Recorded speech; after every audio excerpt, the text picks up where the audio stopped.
Tanahnya dingin, lembek, menempel di sela kuku seperti mau ikut pulang bersamaku. Malam belum benar-benar larut, tapi kebun ini sudah terasa seperti dunia yang ditinggalkan. Tidak ada suara orang, tidak ada lampu rumah, hanya bau tanah basah dan daun ubi yang patah di bawah lututku.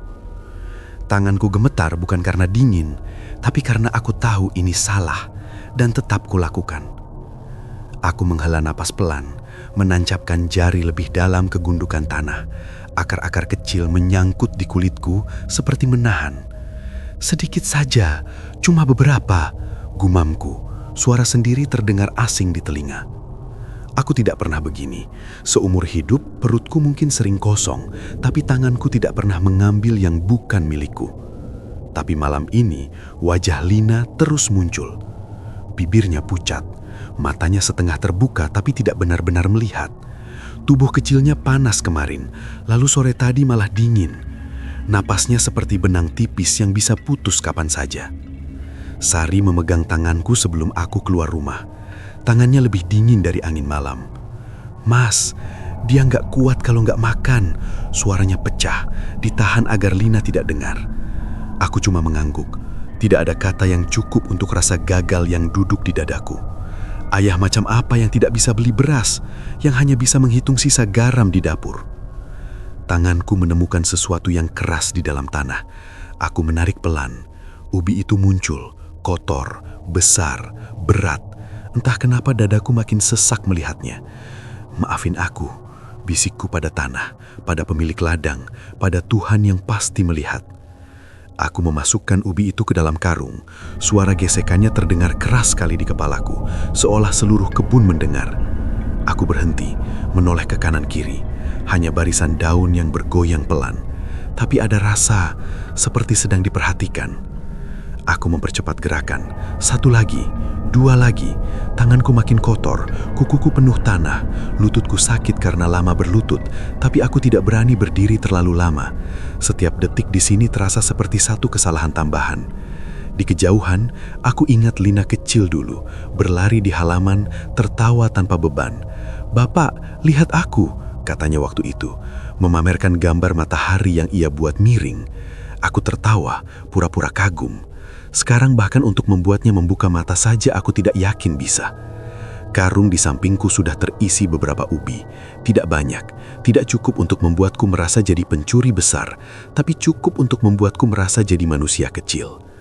Tiba-tiba angin lewat, dingin, menyentuh tengkukku. Bukan angin biasa. Aku menoleh cepat. Kebun tetap sama, tapi entah kenapa bayangan daun terasa lebih gelap. Aku berdiri pelan, punggungku pegal. Karungku angkat, beratnya menarik bahu. "Aku ganti, nanti aku ganti," kataku pelan, seperti ada yang perlu diyakinkan. Langkah pertama terasa berat. Lumpur menahan sandal jepitku. Aku hampir terpeleset. Jantungku berdegup keras, bukan karena takut tertangkap manusia, tapi takut pada sesuatu yang tidak bisa kulihat. Rasa bersalah punya suara sendiri, dan malam membuatnya terdengar lebih jelas. Setiap langkah menjauh dari ladang, aku berharap beban di dada ikut tertinggal di sana. Tapi tidak, ia ikut berjalan bersamaku. Wajah Lina lagi, napasnya yang pendek, Sahi yang memeluknya sambil komat kamit berdoa. "Mas, cepat ya," katanya sebelum aku pergi. Aku menjawab, "Iya," padahal aku tidak tahu cepat itu seberapa cepat saat hidup anakmu sedang menghitung waktu sendiri. Aku menoleh sekali lagi ke belakang. Ladang itu tampak biasa saja, gelap, sepi, diam. Tapi di perutku ada firasat aneh, seperti sesuatu sudah berubah sejak aku mencabut ubi pertama dari tanahnya. Mungkin ini cuma perasaan orang lapar, mungkin cuma rasa takut orang miskin yang terlalu sering disalahkan hidup. Atau mungkin memang ada yang tidak suka apa yang kulakukan malam ini. Aku menarik napas panjang. "Bertahan ya nak, bapak pulang bawa makan," bisikku, lebih pada diriku sendiri. Lalu aku melangkah ke jalan setapak, masuk ke kegelapan yang terasa sedikit lebih tebal dari biasanya, tanpa tahu bahwa bukan hanya ubi yang kubawa pulang malam ini. Jalan ini tidak pernah ada di siang hari. Aku yakin, setiap aku pulang dari kebun atau dari pasar, yang kulalui hanya pematang sempit, parit kecil, lalu jalan tanah yang lurus menuju rumah. Tidak pernah ada belokan panjang seperti ini. Tidak pernah ada deretan pohon yang rapat menutup langit sampai bulan pun seperti enggan melihat ke bawah. Tapi kakiku terus melangkah di atas tanah yang terasa lebih halus, seperti sering dilewati, hanya bukan oleh orang sepertiku. Karung ubi di pundakku makin berat. Tadi rasanya masih wajar, sekarang seperti ada batu di dalamnya. Aku berhenti sebentar, mengatur nafas. Dadaku masih sesak, bukan cuma karena capek. Ada sunyi yang aneh di sini. Tidak ada suara jangkrik, tidak ada anjing menggonggong dari kejauhan. Hanya langkahku sendiri, dan itu pun terdengar terlalu jelas. Aku salah jalan, gumamku pelan, mencoba terdengar masuk akal. Aku menoleh ke belakang. Jalan yang barusan kulewati terlihat sama seperti di depan. Gelap, menyempit, diapit pohon-pohon tinggi. Tidak ada tanda kebun, tidak ada ladang, tidak ada cahaya rumah warga. Seolah dunia yang kukenal tadi tertutup pintu tanpa suara.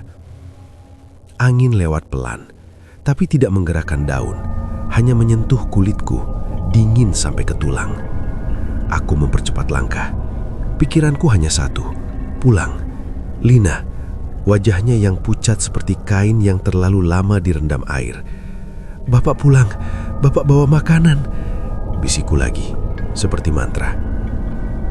Beberapa langkah kemudian, kakiku menginjak sesuatu yang lebih keras dari tanah. Batu? Tidak. Permukaannya rata. Aku menunduk.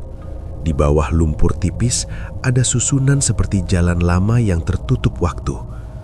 Batu-batu pipih tersusun rapi membentuk jalur. Jantungku berdetak lebih cepat. "Apa dari dulu ada ini?" tanyaku pada malam yang tidak menjawab. Kabut mulai turun. Tipis awalnya, lalu makin tebal. Bukan kabut dari sawah seperti biasa.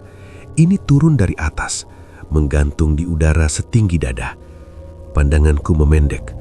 Pohon-pohon di depan terlihat seperti bayangan hitam tanpa bentuk jelas. Lalu, samar-samar di kejauhan, ada cahaya. Bukan lampu listrik, kuning redup, bergoyang pelan seperti lampu minyak. 1, 2, lebih banyak lagi. Seperti ada rumah-rumah di balik kabut. Dadaku campur aduk antara lega dan takut. Ada orang berarti ada jalan pulang. Tapi kenapa aku tidak pernah tahu ada kampung di sini? Aku melangkah mendekat. Tanah berubah jadi lebih padat, tidak becek lagi. Bau udara pun beda. Bukan bau sawah atau lumpur, tapi seperti kayu kering dan asap tipis. Lalu telingaku menangkap sesuatu yang membuat langkahku berhenti. Suara azan. Pelan sekali, seperti datang dari tempat yang jauh tapi juga dekat di dalam kepala. Lafalnya jelas, merdu, tapi anehnya tidak ada gema masjid, tidak ada suara lain menyahut. Hanya satu suara mengalun di antara kabut. Mataku mencari menara, kubah, apa saja. Tidak ada. Hanya bayangan atap-atap rumah kayu yang mulai terlihat. Aku berdiri kaku di tengah jalan batu itu. Bulu kudukku berdiri, tapi bukan karena rasa takut yang biasa. Lebih seperti perasaan kecil di hadapan sesuatu yang tidak kupahami. Ini kampung mana? Suaraku hampir tidak keluar. Karung di pundakku tiba-tiba terasa hangat, bertolak belakang dengan udara dingin di sekeliling. Aku menurunkannya pelan, memegang talinya erat-erat, seolah itu satu-satunya hal dari duniaku yang masih nyata. Langkah kaki terdengar dari depan, pelan, teratur. Dari balik kabut, sosok seorang lelaki tua muncul. Jubahnya panjang, putih, bersih sekali untuk ukuran jalan berlumpur seperti ini. Wajahnya teduh, tapi matanya dalam, seperti melihat lebih dari yang terlihat. Ia berhenti beberapa langkah dariku. Tidak kaget, tidak heran. "Kamu bukan dari sini," katanya tenang. Tenggorokanku kering. Saya cuma mau pulang, Pak. Tadi jalan saya bukan ke sini." Ia menatap jalan di belakangku sekilas, lalu kembali padaku. "Memang bukan. Jalan ini tidak terbuka untuk semua orang. Aku tidak mengerti maksudnya, tapi kakiku terasa makin berat, seolah tanah di bawahku bukan lagi milik dunia yang kukenal. Suara azan itu masih mengalun pelan, menggantung di udara malam yang tidak lagi terasa seperti malam biasa. Dan di antara kabut, cahaya-cahaya lampu itu menunggu, seperti mata-mata yang menyala dalam diam. Kabut di belakangku menutup pelan seperti pintu yang didorong tangan tak terlihat. Lelaki tua itu berjalan lebih dulu. Langkahnya ringan, tidak terdengar menekan batu jalan. Aku mengikutinya tanpa benar-benar memutuskan untuk ikut. Seperti ada bagian dari diriku yang sudah lebih dulu berjalan sebelum pikiranku sempat menolak. Lampu-lampu minyak tergantung di depan rumah-rumah kayu. Cahayanya kuning hangat, tapi tidak menyilaukan. Dinding rumah tampak tua, namun bersih, tanpa lumut, tanpa retak. Tidak ada kabel listrik, tidak ada suara televisi, tidak ada bayi menangis. Sunyi di sini bukan sunyi kosong, tapi sunyi yang teratur, seperti semua suara tahu kapan harus diam. Karung di tanganku terasa makin aneh. Hangatnya masih ada, merambat ke telapak tangan. Aku menggenggamnya lebih erat. "Kampung apa ini, Pak?" Akhirnya suaraku keluar, pelan. Lelaki tua itu berhenti di bawah lampu minyak yang bergoyang kecil. Wajahnya kini terlihat jelas. Garis-garis usia di wajahnya bukan membuatnya rapuh, justru seperti pahatan yang menenangkan. "Orang sepertimu menyebutnya macam-macam," katanya. "Padahal kami hanya tinggal di tempat yang tidak lagi diingat." Aku menelan ludah. "Tidak diingat? Maksudnya?" Ia menatapku lama, seolah menimbang sesuatu. "Kami hidup berdampingan dengan kalian. Hanya saja jalan ke sini tidak selalu terbuka." Seorang anak kecil berlari melintas di belakangnya. Tawanya pelan, tidak memekakkan telinga. Aku menoleh refleks. Anak itu memakai baju sederhana, wajahnya bersih. Tapi kakiku lemas ketika kusadari bayangannya tidak jatuh ke tanah seperti bayangan lampu lain. Aku mundur setengah langkah. Lelaki tua itu mengangkat tangan pelan, bukan melarang, hanya menenangkan. "Tidak semua yang tak kau pahami itu buruk." Aku ingin percaya, tapi jantungku tetap berdegup terlalu cepat. Dari salah satu rumah, seorang perempuan paruh baya keluar membawa mangkuk kayu. Aroma hangat seperti rebusan daun menyentuh hidungku. Perutku yang sejak sore kosong langsung bereaksi. Perih dan lapar bercampur malu. Perempuan itu menatapku lembut. "Dia manusia, Pak Salim." Lelaki tua itu, Pak Salim, mengangguk pelan. Tersesat karena niatnya bercampur antara takut dan cinta. Aku menunduk. Kalimat itu seperti membuka dadaku tanpa izin. "Aku cuma mau bawa makan untuk anakku. Dia sakit. Aku tidak punya apa-apa lagi." Perempuan itu mendekat, menaruh mangkuk di bangku kayu dekatku. "Makanlah dulu, tubuhmu gemetar." Aku ragu menyentuhnya. "Saya tidak punya apa-apa untuk bayar." Pak Salim senyum tipis. "Tidak semua yang kau terima harus dibayar dengan uang." Aku duduk perlahan. Bangkunya kokoh, nyata di bawah berat badanku. Uap tipis naik dari mangkuk. Tanganku masih kotor tanah ketika menerimanya. Hangatnya menenangkan, seperti ada yang mengusap dari dalam. Sambil makan pelan, aku memandang sekitar. Rumah-rumah ini tertata rapi mengelilingi lapangan kecil di tengah. Di ujung sana ada bangunan lebih besar. Pintunya terbuka, cahaya lampu minyaknya lebih banyak. Suara lantunan ayat suci terdengar lirih dari sana. Bukan keras, tapi jelas, seperti aliran air yang tidak pernah berhenti. "Itu tempat kami berkumpul," kata Pak Salim mengikuti arah pandangku. "Kami juga beribadah seperti kalian." Aku mengangguk kaku. Otakku masih berusaha mengejar apa yang terjadi. Kampung ini terasa damai, tapi damai yang membuatku sadar aku bukan bagiannya. "Apa aku bisa pulang?" tanyaku, hampir takut pada jawabannya. Pak Salim duduk di hadapanku. "Bisa, tapi tidak semua yang datang ke sini datang tanpa sebab." Aku memegang karung ubiku. "Aku cuma mencuri, itu saja dosaku." Pak Salim menggeleng pelan. "Tidak ada manusia tersesat ke jalan ini hanya karena satu ubi."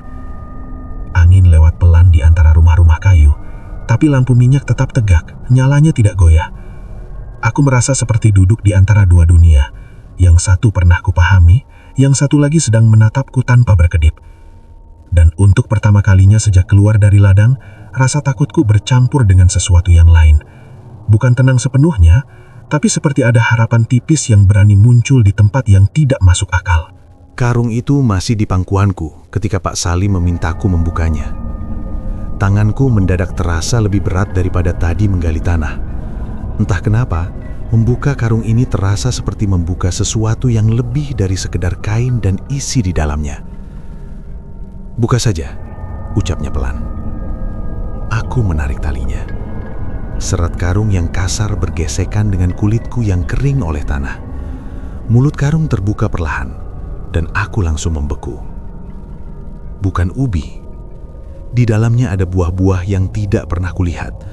Bentuknya mirip delima, tapi kulitnya bening seperti kaca, dan dari dalamnya keluar cahaya lembut seperti lampu yang ditutup kain. Beberapa daun kecil ikut di dalam, hijau terang, uratnya berkilau tipis. Aku menutup karung itu lagi seolah salah lihat, lalu membukanya sekali lagi.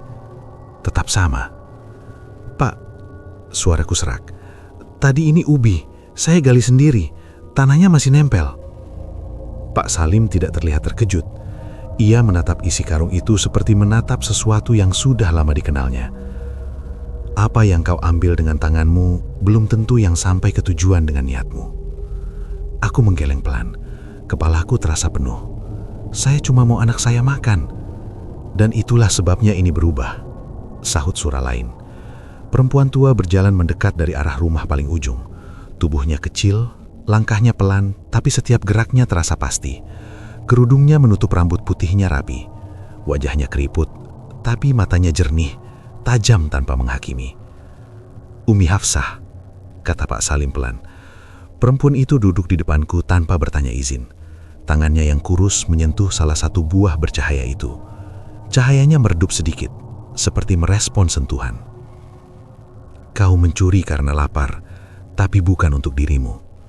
Itu salah, tapi tidak sepenuhnya gelap." Air mataku naik begitu saja. Saya nggak punya pilihan. Manusia selalu punya pilihan. Hanya saja pilihan baik kadang lebih menyakitkan.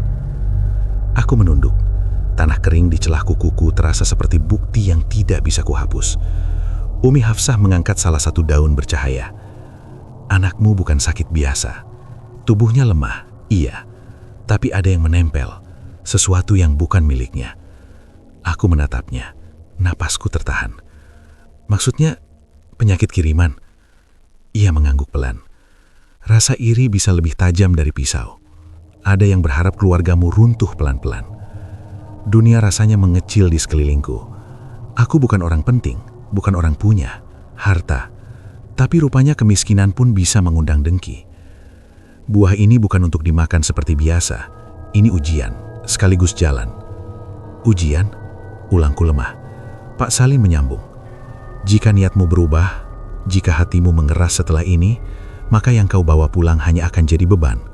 Tapi jika kau pulang dengan hati yang tahu batas, ini bisa jadi penawar." Aku memandang karung itu lama. Tadi aku pikir bebanku hanya rasa bersalah karena mencuri ubi. Sekarang ternyata lebih dalam. Apa yang kulakukan malam ini seperti pintu yang kubuka tanpa tahu apa di baliknya. "Apa yang harus saya lakukan?" tanyaku. Umi Hafsah menatapku lurus. "Kau akui salahmu. Kau kembalikan apa yang bukan hakmu dengan caramu nanti. Dan kau jaga mulutmu dari menceritakan tempat ini pada hati yang kotor." Aku mengangguk cepat. "Saya janji." Ia tersenyum tipis lalu mengambil satu buah bercahaya itu dan satu genggam daun. "Ini yang akan jadi obat. Sisanya tetap kau bawa, sebagai pengingat, bukan sebagai milik." Tanganku gemetar menerima apa yang diberikannya. Hangatnya berbeda. Bukan hangat seperti demam, tapi seperti sinar matahari pagi yang pelan menyentuh kulit. Di sekelilingku, kampung itu tetap tenang. Lampu minyak menyala tanpa goyah, tapi di dalam dadaku, sesuatu bergeser. Malam ini bukan lagi sekedar malam ketika aku mencuri ubi. Ini malam ketika aku dihadapkan pada siapa diriku sebenarnya saat tak ada siapa-siapa yang melihat. Dan anehnya, justru di tempat yang tak terdaftar di dunia manusia ini, aku merasa sedang ditimbang dengan cara yang paling jujur. Rumah itu berada paling ujung, hampir menyentuh batas gelap yang tak ditembus cahaya lampu minyak. Dindingnya dari kayu tua berwarna gelap, tapi tidak lapuk. Di depannya ada tempayan tanah besar berisi air yang permukaannya tenang sekali, seolah angin pun enggan menyentuhnya. Umi Hafsah memintaku masuk dengan satu anggukan kecil. Aku melangkah pelan, takut suaraku sendiri terdengar mengganggu sesuatu yang tidak terlihat. Lantai kayunya hangat di telapak kakiku, berbeda dengan udara luar yang dingin menusuk. Di dalam rumah itu tidak banyak barang, hanya tikar anyaman, rak kayu berisi botol-botol kecil, dan sebuah meja rendah. Di atas meja ada mangkuk batu, ulekan kecil, dan beberapa ikat daun yang menggantung terbalik. Aku masih memegang buah dan daun bercahaya yang tadi diberikannya. "Taruh di sini," katanya. Aku menurut. Saat buah itu menyentuh permukaan meja, cahayanya sedikit memantul ke dinding, membuat ruangan terasa seperti bernapas pelan. Umi Hafsah duduk bersila. Tangannya kurus, tapi gerakannya mantap. Ia mengambil air dari tempayan dengan gayung kayu kecil, menuangkannya ke mangkuk batu. Air itu bening, tapi saat terkena cahaya buah tadi, ada kilau tipis seperti bintang jauh di dalamnya. "Itu air apa, Bu?" tanyaku pelan. "Air yang tidak pernah diinjak matahari," jawabnya tanpa menoleh. "Ia disimpan dari waktu yang tidak kau hitung." Aku tidak paham, tapi kata-katanya membuat tengkukku meremang. Ia mulai menumbuk daun bercahaya itu. Suaranya pelan, ritmis. Setiap tumbukan membuat aroma segar keluar, bukan seperti daun biasa. Baunya ringan, menenangkan dada yang sejak tadi terasa sempit. Aku menarik napas tanpa sadar, dan untuk pertama kalinya malam ini, kepalaku terasa sedikit ringan. "Anakmu sering mengigau?" tanyanya. Aku mengangguk cepat. "Iya, dia seperti bicara sendiri, kadang menolak makan, bilang pahit padahal air putih." "Tubuhnya menolak yang bukan miliknya," ucap Umi Hafsah. "Ada yang menempel di sekeliling jiwanya, membuatnya lemah." "Apa itu bisa sembuh, Bu?" tanyaku pelan. Ia berhenti menumbuk, menatapku lurus. "Sembuh itu milik yang maha menyembuhkan. Kami hanya perantara. Tapi jalan sudah dibukakan padamu. Itu tanda belum terlambat." Air di mangkuk mulai berubah warna, sedikit kehijauan tapi jernih. Ia mengambil sepotong kecil buah bercahaya, memerasnya perlahan di atas mangkuk. Cairannya tidak kental seperti buah biasa, lebih seperti embun yang dipadatkan. Saat tetes terakhir jatuh, cahaya di dalam mangkuk berdenyut pelan. Bukan terang menyilaukan, tapi hidup. Tanganku dingin melihatnya. "Itu untuk diminum Lina, Bu?"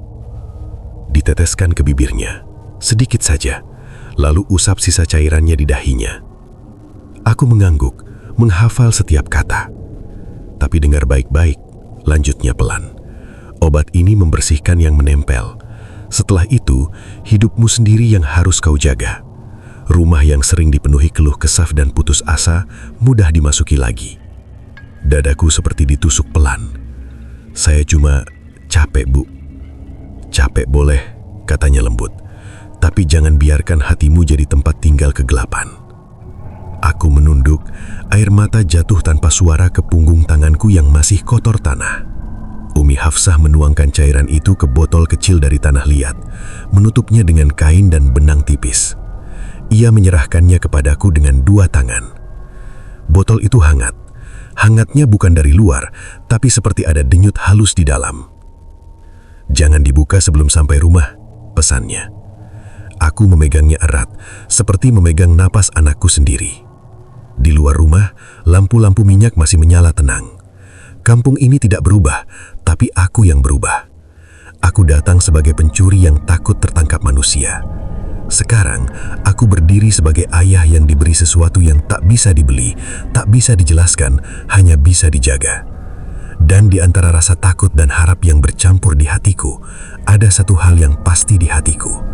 Aku harus sampai rumah sebelum malam ini menutup jalannya kembali. Aku berdiri di luar rumah Umi Hafsah dengan botol kecil di genggaman. Hangatnya masih terasa hidup di telapak tanganku. Kampung itu tetap tenang. Lampu-lampu minyak tidak bergoyang meski angin lewat tipis. Tapi suasana berubah. Bukan di sekelilingku, di dalam dadaku.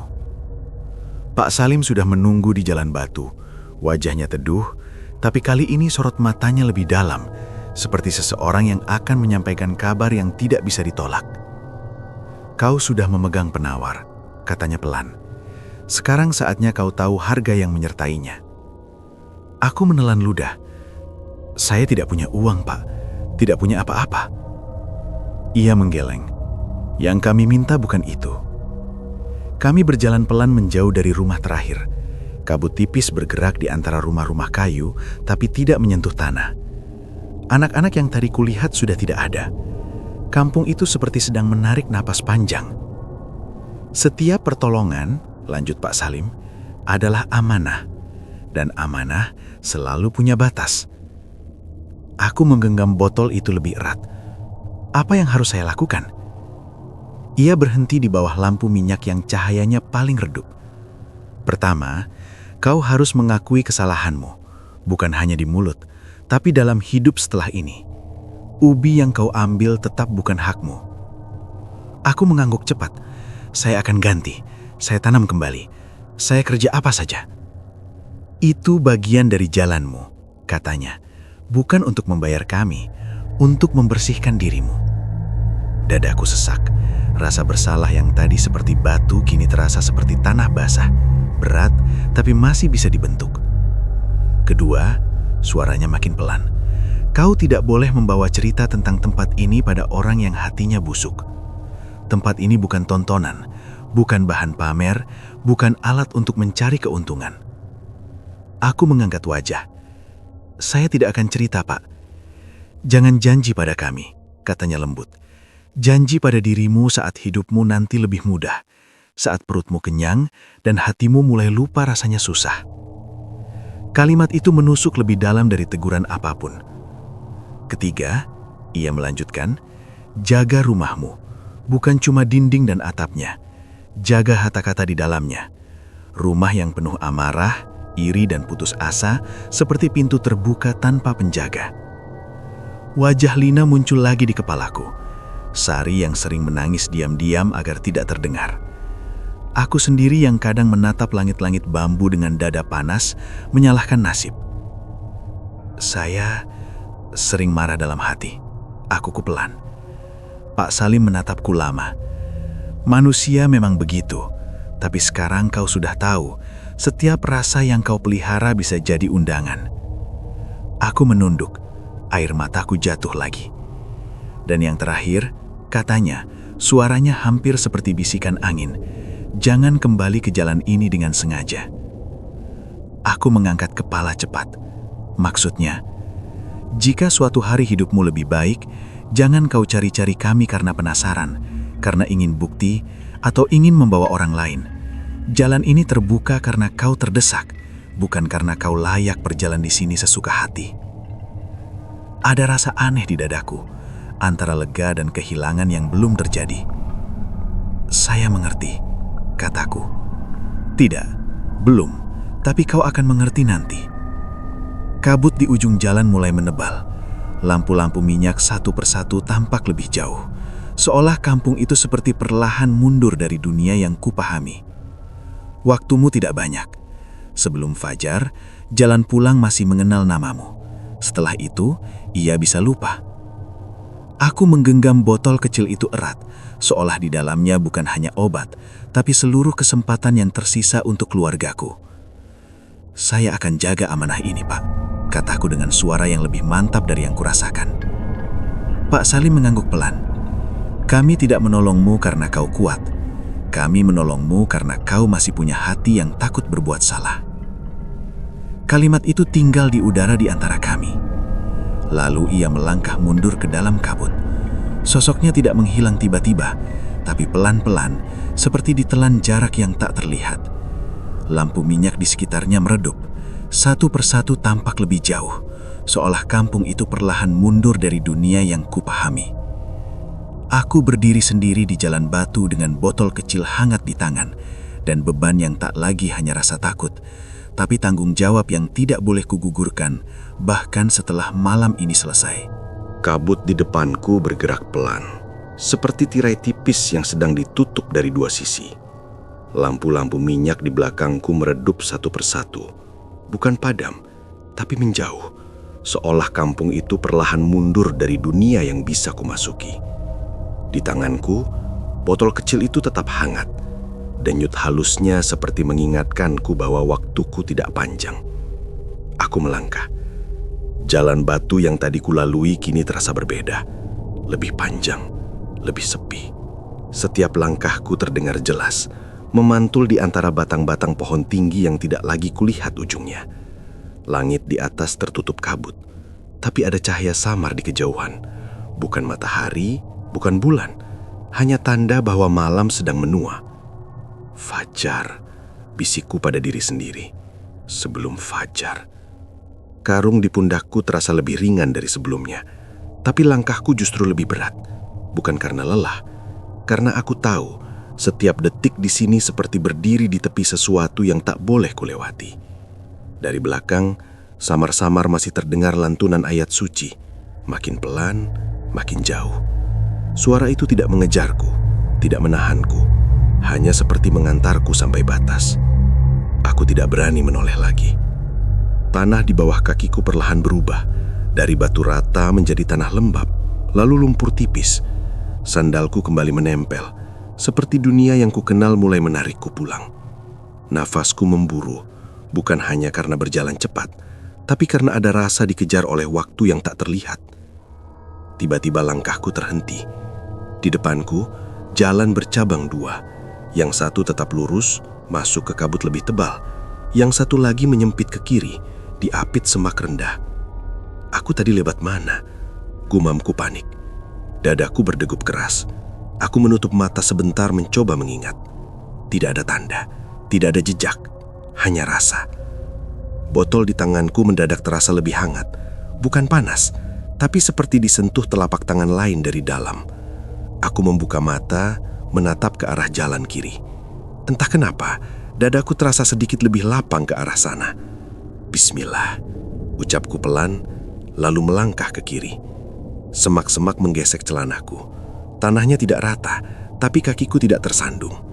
Di kejauhan aku mulai mendengar sesuatu yang membuat lututku lemas karena lega. Suara air parit kecil yang biasa mengalir di dekat kebun. Aku mempercepat langkah, hampir berlari.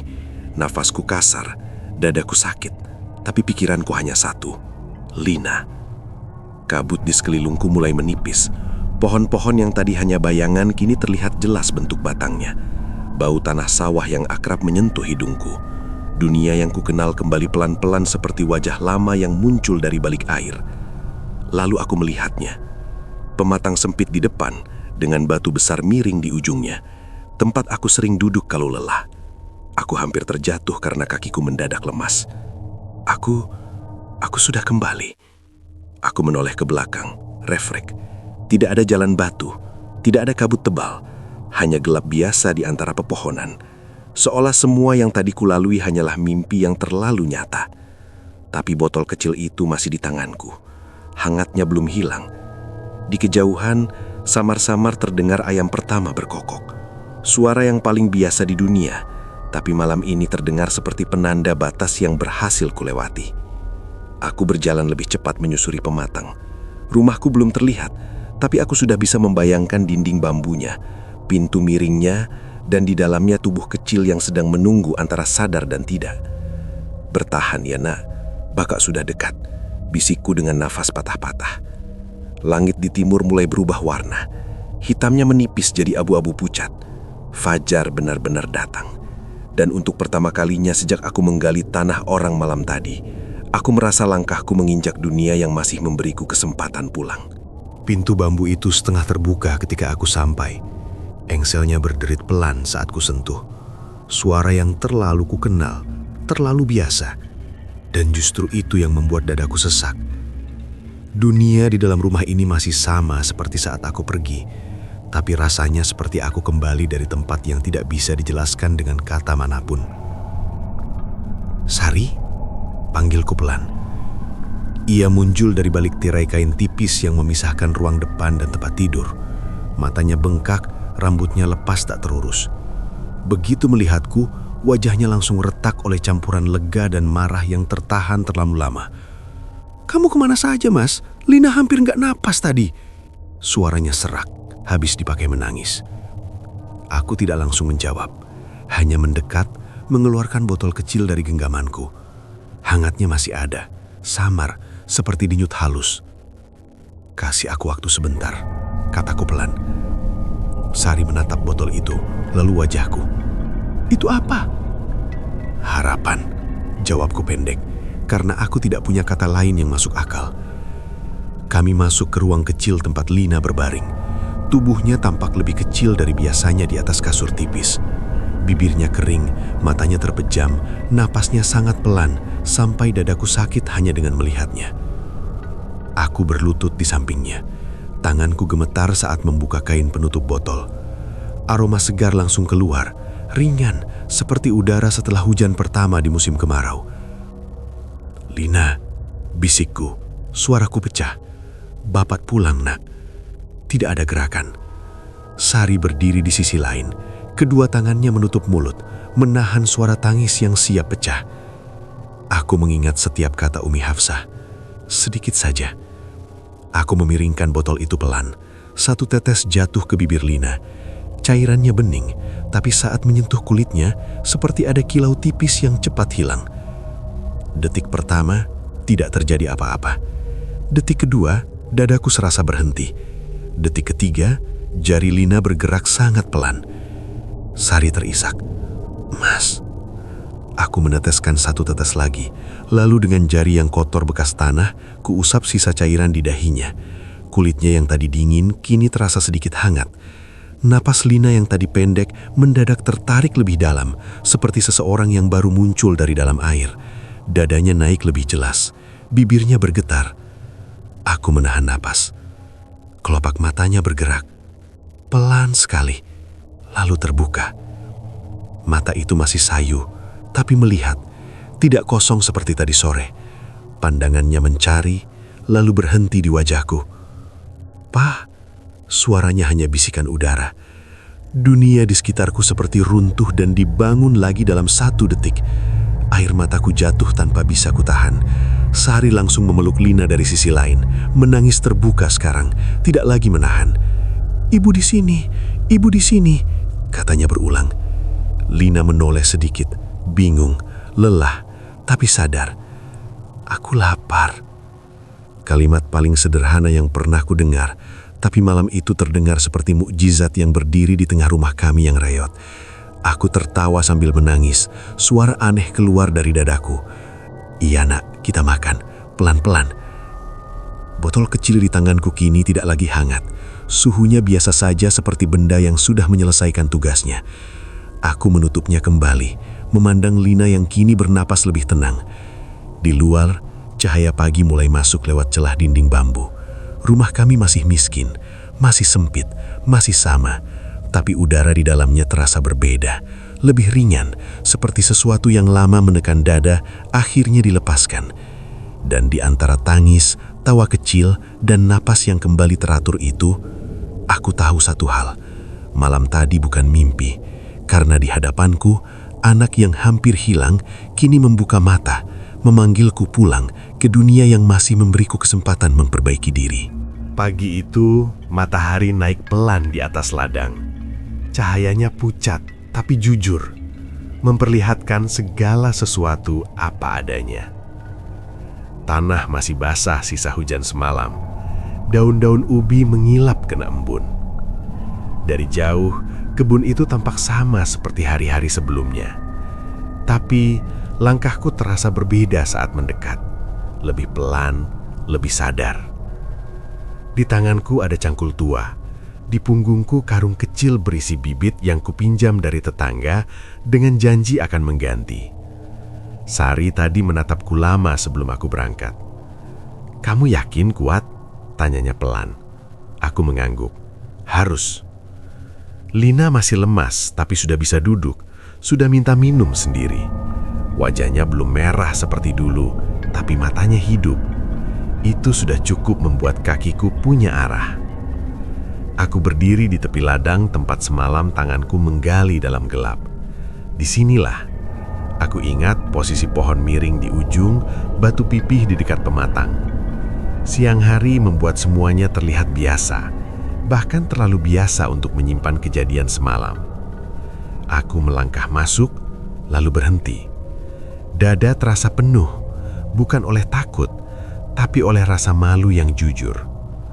Maaf, ucapku pelan, pada tanah, pada pemilik ladang yang mungkin tak pernah tahu, pada diriku yang kemarin memilih jalan mudah. Tidak ada jawaban, hanya angin pagi yang lewat ringan. Aku mulai mencangkul tanah kosong di sisi ladang. Bukan di tempat yang sama persis, aku tak ingin menutup jejak salahku dengan tanah baru, tapi cukup dekat sebagai pengakuan tanpa kata. Tanahnya berat, lengket dicangkul, tapi setiap ayunan terasa seperti mengikis sesuatu di dalam dada. Saat aku menanam bibit pertama, jemariku menyentuh tanah dengan cara berbeda. Bukan mengambil, menaruh kembali. Aku ganti semampuku, gumamku. Matahari makin tinggi, keringat turun di pelipisku, membasahi punggung. Nafasku kasar, tangan pegal, tapi ada rasa yang lama hilang kini muncul lagi. Rasa bahwa lelah ini punya arah. Di tengah bekerja, tiba-tiba angin berhenti sesaat. Sunyi tipis jatuh di antara daun-daun. Aku mendongak tanpa sadar. Di ujung kebun, dekat deretan pohon yang membatasi ladang dengan semak liar, ada sosok berdiri. Jauh, samar oleh cahaya pagi, tapi cukup jelas untuk membuat napasku bertahan. Jubah putih, postur tenang, Pak Salim. Ia tidak mendekat, tidak memanggil, hanya berdiri, seperti seseorang yang memastikan sesuatu berjalan sebagaimana mestinya.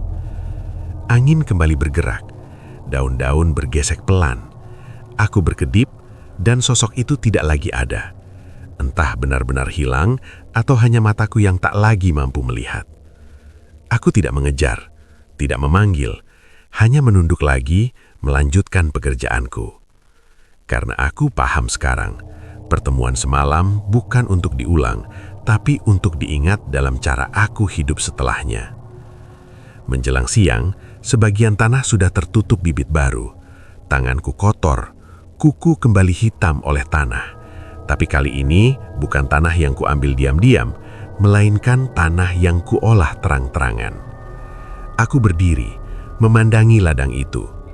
Secara mata mungkin tak ada yang berubah, tapi bagiku, tempat ini kini menyimpan dua hal, salahku dan niatku memperbaikinya. Angin lewat menyentuh wajahku hangat. Di rumah, anakku sedang belajar bernapas tanpa beban. Di sini, aku belajar hidup tanpa mencuri harapan orang lain. Dan sejak pagi itu, ladang ini tak pernah lagi terasa sekadar ladang. Ia jadi pengingat bahwa rezeki memang bisa dicari dengan tangan, tapi keberkahan hanya datang saat hati tahu batasnya.